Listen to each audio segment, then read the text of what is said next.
Hello दोस्तों, कैसे हैं आप सब। आई होप आप सब बहुत अच्छे होंगे और मैं भी बहुत अच्छी हूँ। यहाँ पे बज चुके हैं 5:32। 5:32 में मेरी सुबह हो चुकी थी और लेकिन आज मेरी तबीयत बिल्कुल ठीक नहीं है। 5:30 बजे मैं उठ गई थी, थोड़ा बाहर घूमी। घूमने के बाद फिर मुझे ऐसा लगा कि तबीयत आज ठीक नहीं है, तो मैं बाहरी लॉबी में लेट गई थी और उठी 6:30 बजे। जब मुझे ऐसा लगा कि बाहर उजाला हो गया है काफ़ी और मैं अभी तक नहीं उठी हूँ, क्योंकि ना जब तबीयत ठीक नहीं होती है तो ना ही काम करने का मन होता है ना ही उठने का मन होता है। और तो फिर हस्बैंड भी चले गए थे ऑफिस को और उनके जाने के बाद फिर मैं फिर से लेट गई और 6:30 बजे उठी। फिर मैंने सारे काम करे, नॉर्मली जो घर के काम होते हैं, झाड़ू पोछा, दिया रखना, नहाना। कितना टाइम हो गया है, बहुत टाइम से मुझे जुकाम लगा है। मैं मेडिकल की दवा ले रही हूँ जुकाम की, लेकिन ये जुकाम ना ठीक होने का नाम ही नहीं ले रहा है। तो मैंने सोचा था कि आज डॉक्टर को दिखा के लाऊंगी। पास में ही हमारे वहाँ डॉक्टर है, लेकिन वो ना सैटरडे को बंद रखते हैं। बाद में मुझे ध्यान आया और इसलिए अब मैं संडे को जाऊंगी। ये वीडियो मेरी सैटरडे की है, तो फिर उठना तो पड़ता ही है, खासकर बच्चे के लिए। और यहाँ पे बज चुके हैं 8। जैसे तैसे मैंने अपने सारे काम निपटाए और जुकाम की वजह से ना तो सर भी बहुत भारी हो गया है। तो बस मैंने अपना सर बांधा और लग गई काम पर। तो यहाँ पे बच्चे के लिए बना रही हूँ नाश्ता।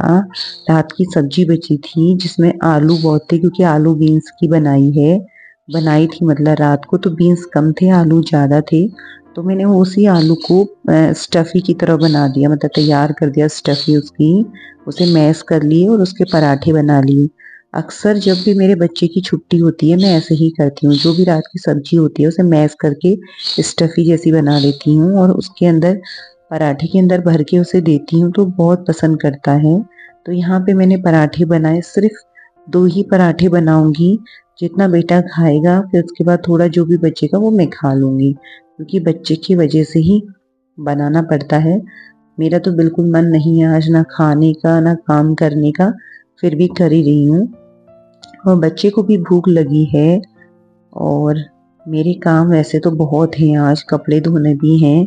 अब देखती हूँ मुझे क्या क्या काम होते हैं आज पूरे दिन में। अब मैं मतलब बच्चे को ये पराठे दूंगी और मैं ना हमेशा पराठों को बीच में से कट करके ही बच्चे को देती हूँ। क्योंकि मेरे जो पराठे रहते हैं ना काफ़ी बड़े रहते हैं, मैं बड़े पराठे बनाती हूँ, तो उसमें से मैं कट करके बच्चे को इस तरीके से ही देती हूँ और बच्चे को अच्छा भी लगता है। बस ये निपटाने के बाद थोड़े कपड़े हैं उन्हें धोती हूँ। थोड़े क्या, बहुत सारे हैं मतलब। अब जब उठ ही गई हूँ, काम करना ही है, तो कपड़े भी धो ही लूँ साथ ही साथ, क्योंकि अगले दिन को संडे है और ज़्यादा काम रहता है संडे के दिन। तो बच्चे को मैं नाश्ता दे के आ गई और आधा पराठा मैंने भी खाया और दवाई खा के आ गई हूँ। अब देखती हूँ कितना आराम मिलता है दवाई खाने से। और यहाँ पे मैं स्टार्ट करने लग गई हूँ कपड़े धोना, क्योंकि काम तो मुझे ही करने हैं और अगर मैं ना आज नहीं धूँगी तो कल को इससे दुगना कपड़े हो जाएंगे। तो सोचा जब उठी गई हूँ तो काम भी कर ही लूँ, तो फटाफट मैंने यहाँ पे मशीन पे कपड़े डाले हैं। अब इनको फटाफट से धोऊंगी और धोने के बाद फिर देखूंगी कि दिन में बच्चे के लिए क्या बनाऊं। कभी कभी ऐसा होता है ना कि हमारा मन नहीं होता है उठने का, क्योंकि तबीयत भी ठीक नहीं होती, तो बच्चे के लिए उठना पड़ता है। तभी कहा जाता है ना, एक माँ का जीवन, जो गृहिणी होती है ना, मतलब एक गृहिणी, एक माँ, उसे घर के लिए उठना पड़ता है, क्योंकि वो अपने घर को ना ऐसे बिखरा हुआ नहीं देख सकती। और बच्चे को भी देख के मतलब बहुत बुरा लगता है कि हम सोए हैं और बच्चा बार बार बोलता है उठो मम्मा, खाना बनाना है, खाना है। तो ये चीज़ें ना बहुत होती है एक माँ के जीवन में। उसका मन नहीं भी होता है तब भी बच्चे के लिए उसे उठना ही पड़ता है। तो यहाँ पे मेरे काफ़ी कपड़े धुल चुके थे, तो मैंने यहाँ पे जो रैलिंग है इन्हें साफ कर ली, क्योंकि आप देख सकते हैं हवा कितनी चल रही है। तो और जगह भी नहीं है इतना मेरी तार में मतलब कपड़े आ जाएं, तो मैंने रैलिंग को भी बहुत अच्छे से साफ कर लिया और सारे कपड़े मैं रैलिंग में डालूंगी और जितने आएंगे तार पे डालूंगी, इस तरीके से फैलाऊंगी यहाँ पे। तो मेरे कपड़े धुल गए हैं, अच्छा भी लग रहा है कि कपड़े धुल गए हैं, लेकिन अब क्या होगा ना, सारा काम करने के बाद जब मैं बिस्तर में जाऊंगी, आराम करूंगी थोड़ी देर, फिर से मुझे बुखार आ जाएगा क्योंकि पानी में रह के ना एकदम बुखार आ रहा है।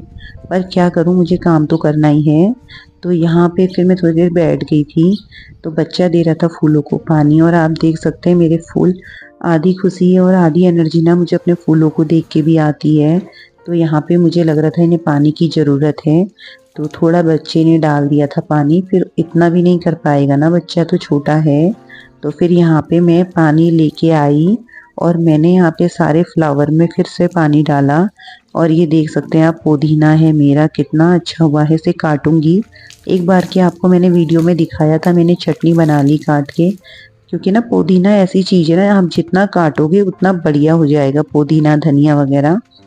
तो यहाँ पे मैंने सब में फूलों में पानी डालने के बाद आई अब मेरे बरांडा धोने की बारी। जैसे आप लोग को पता है, जिस दिन मैं कपड़े धोती हूँ ना, तो फिर मुझे पूरा बरांडा धोना पड़ता है।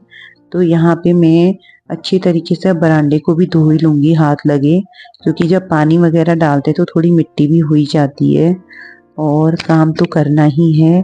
अब एक तो ये रेंट, मतलब रेंट पे मैं रहती हूँ, लेकिन मैं पूरी कोशिश करती हूँ, मैंने कभी ऐसा फील नहीं किया कि मैं रेंट पे हूँ, और मैं अपने घर को मतलब एक अपना सा घर बना के रखती हूँ, जो अपना घर होता है। कभी मैंने ऐसा नहीं सोचा है कि ये मेरा रेंट का मतलब रूम है तो मैं मतलब कुछ ना करूँ। जितनी मुझसे कोशिश होती है मैं अच्छे से मतलब सब मैनेज करती हूँ। और यहाँ पे इसलिए मैंने यहाँ पे बहुत अच्छे से साफ़ कर दिया है, बहुत अच्छी तरीके से यहाँ पे पानी वानी डाला। अब यहाँ पे मैं अच्छे से अपना क्लीन करूँगी, क्योंकि मुझे धोना पड़ता ही है कपड़े धोने के बाद। तो क्योंकि ये है ना, कपड़ों का पानी वगैरह निकलता है, तो इससे अच्छा है तो मैं पूरा बरांडा ही अच्छे से साफ़ कर लूँ। और बच्चा यहाँ पे बस अपना लगा हुआ है। फिर मैं आ गई अंदर, क्योंकि जब मैं कपड़े धो रही थी ना, तो चिड़ियों की इतनी मतलब आवाज़ आ रही थी, तो तब मैं समझ गई थी उन्हें दाना चाहिए। तो ये मेरे करवा चौथ के ना वो रखे थे गेहूँ, क्योंकि जो सास को देते हैं, तो मेरी तो सास बाहर रहती हैं गांव में। तो फिर मैंने क्या किया, इनको ग्राइंड कर लिया, और ग्राइंड करने के बाद फिर ये मैं बाहर आ गई इन्हें देने के लिए दाना, क्योंकि ग्राइंड करके इनको आसानी होगी ना खाने के लिए। तो तब मुझे लगा कि ये इतना मतलब आवाज़ कर रही है, तो इन्हें खाने के लिए दाना चाहिए। मैं रोज़ डालती हूँ, तो यहाँ पे देखा कि ख़त्म हो चुका था, तो मैंने आधा डाल दिया है यहाँ। फिर उसके बाद मैं आ गई थी थोड़ा देर आराम करने के लिए। अब जाके मुझे हिम्मत नहीं आ रही है आगे काम करने की। फिर देखूंगी क्या बनाऊंगी लंच। तो यहीं पे वीडियो को करती हूँ अपनी एंड। अगर आप लोगों को मेरी वीडियो थोड़ी भी अच्छी लगे तो वीडियो को लाइक कीजिएगा, शेयर कीजिएगा और प्यारा सा कमेंट कीजिएगा।